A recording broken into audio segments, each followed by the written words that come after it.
Program of the 4th edition of the Global Renewable Energy Investors Meet and Expo RE Invest 2024. I'm going to request everyone in the room to remain here in the room while our Honorable Prime Minister and other dignitaries leave this room. Gujarat के मुख्यमंत्री श्रीमान भूपेंद्र भाई पटेल, आंध्र प्रदेश के मुख्यमंत्री श्रीमान चंद्रबाबू नायडू जी, राजस्थान के मुख्यमंत्री श्रीमान भजनलाल शर्मा जी, गुजरात के गवर्नर श्री आचार्य देवव्रत जी, गुजरात के मुख्यमंत्री श्रीमान भूपेंद्र भाई पटेल, आंध्र प्रदेश के मुख्यमंत्री श्रीमान चंद्रबाबू नायडू जी, राजस्थान के मुख्यमंत्री श्रीमान भजनलाल शर्मा जी, मध्य प्रदेश के मुख्यमंत्री श्रीमान मोहन यादव जी, छत्तीसगढ़ के मुख्यमंत्री जी भी यहां देख रहा हूं मैं, गोवा के मुख्यमंत्री दिखाई दे रहे हैं और कई राज्यों के ऊर्जा मंत्री भी मुझे नजर आ रहे हैं। उसी प्रकार से विदेश के मेहमान, जर्मनी की इकोनॉमिक कोऑपरेशन मिनिस्टर, डेनमार्क के इंडस्ट्री बिजनेस मिनिस्टर, मंत्रिमंडल के मेरे साथी प्रहलाद जोशी, श्रीपद नाइक जी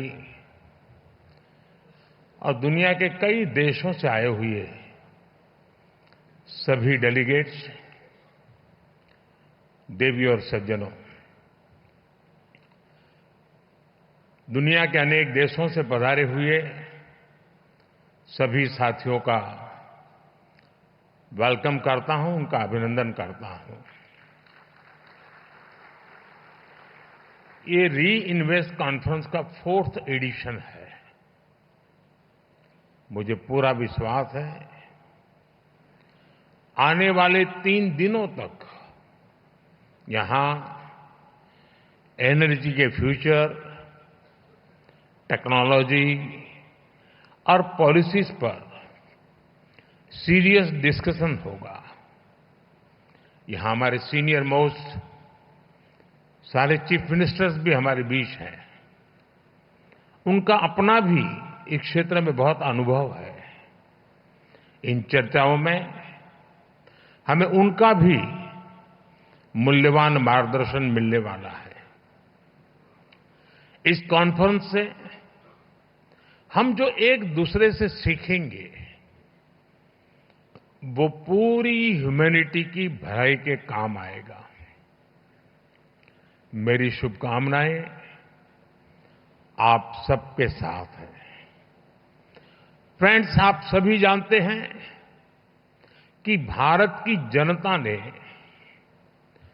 60 साल बाद लगातार किसी सरकार को 3rd टर्म दिया है।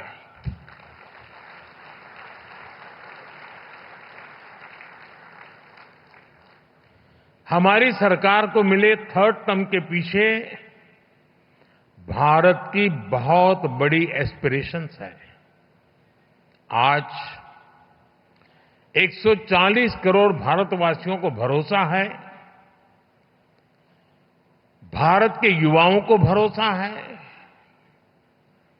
भारत की महिलाओं को भरोसा है कि उनकी एस्पिरेशंस को पिछले 10 साल में जो पंख लगे हैं वो इस 3rd टर्म में एक नई उड़ान भरेंगे।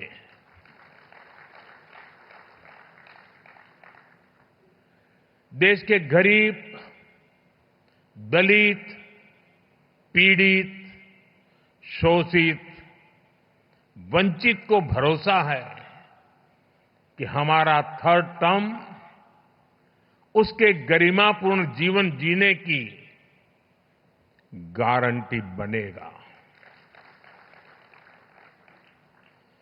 140 करोड़ भारतीय भारत को तेजी से टॉप 3 इकोनॉमीज में पहुंचाने का संकल्प लेकर काम कर रहे हैं। इसलिए आज का ये इवेंट आइसोलेटेड इवेंट नहीं है। एक बड़े विजन, एक बड़े मिशन का हिस्सा है। ये 2047 तक भारत को डेवलप्ड नेशन बनाने के हमारे एक्शन प्लान का हिस्सा है। और हम ये कैसे कर रहे हैं, इसका ट्रेलर थर्ड टर्म के हमारे पहले 100 डेज 100 दिनों के फैसलों में दिखता है। फ्रेंड, फर्स्ट 100 डेज में हमारी प्रायोरिटीज भी दिखती हैं, हमारी स्पीड और स्केल का भी एक रिफ्लेक्शन मिलता है। इस दौरान हमने हर उस सेक्टर और हर उस फैक्टर को एड्रेस किया है जो भारत के तेज विकास के लिए जरूरी है। इन 100 दिनों में फिजिकल और सोशल इंफ्रास्ट्रक्चर के विस्तार के लिए अनेक महत्वपूर्ण फैसले लिए गए हैं।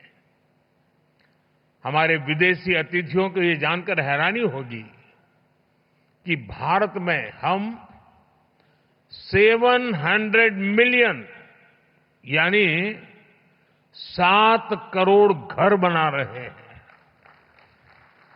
ये दुनिया के कई देशों की आबादी से भी ज्यादा है। सरकार के पिछले 2 टर्म में हमने इसमें से 400 मिलियन यानी 4 करोड़ घर बना चुके हैं। और तीसरे टर्म में हमारी सरकार ने 300 मिलियन यानी 3 करोड़ नए घर बनाने का काम शुरू भी कर दिया है। बीते 100 दिनों में भारत में 12 नए इंडस्ट्रियल सिटीज बनाने का फैसला किया गया है। बीते 100 दिनों में 8 high speed road corridor projects approve किए गए हैं। बीते 100 दिनों में 15 से ज्यादा नई made in India semi high speed Vande Bharat train launch की गई है। हमने रिसर्च को प्रमोट करने के लिए भी 1 ट्रिलियन रुपीस का रिसर्च फंड बनाया है। हमने इलेक्ट्रिक मोबिलिटी को बढ़ावा देने के लिए भी अनेक इनिशिएटिव्स अनाउंस किए हैं। हमारा लक्ष्य हाई परफॉर्मेंस बायो मैन्युफैक्चरिंग को बढ़ावा देने का है और ये भविष्य इसी से जुड़ा रहने वाला है। इसके लिए बायो E3 पॉलिसी को भी मंजूरी दी गई है। साथियों, बीते 100 डेज में ग्रीन एनर्जी के लिए भी कई बड़े फैसले लिए गए हैं। हमें ऑफशोर विंड एनर्जी प्रोजेक्ट्स के लिए वायबिलिटी गैप फंडिंग स्कीम की शुरुआत की गई है। इस पर हम 7,000 करोड़ रुपीस से ज्यादा खर्च करने जाते हैं। भारत आने वाले समय में 31,000 मेगावाट हाइड्रो पावर जनरेट करने के लिए भी काम कर रहा है। इसके लिए 12,000 करोड़ रुपए से अधिक अप्रूव किए गए हैं। साथियों, भारत की डायवर्सिटी, भारत की स्केल, भारत की कैपेसिटी, भारत का पोटेंशियल, भारत की परफॉर्मेंस, ये सब यूनिक है। इसलिए मैं कहता हूं, Indian solutions for global application. इस बात को दुनिया भी भली भांति समझ रही है। आज भारतीयों को ही नहीं बल्कि पूरी दुनिया को लगता है कि भारत 21st सेंचुरी की बेस्ट बेट है।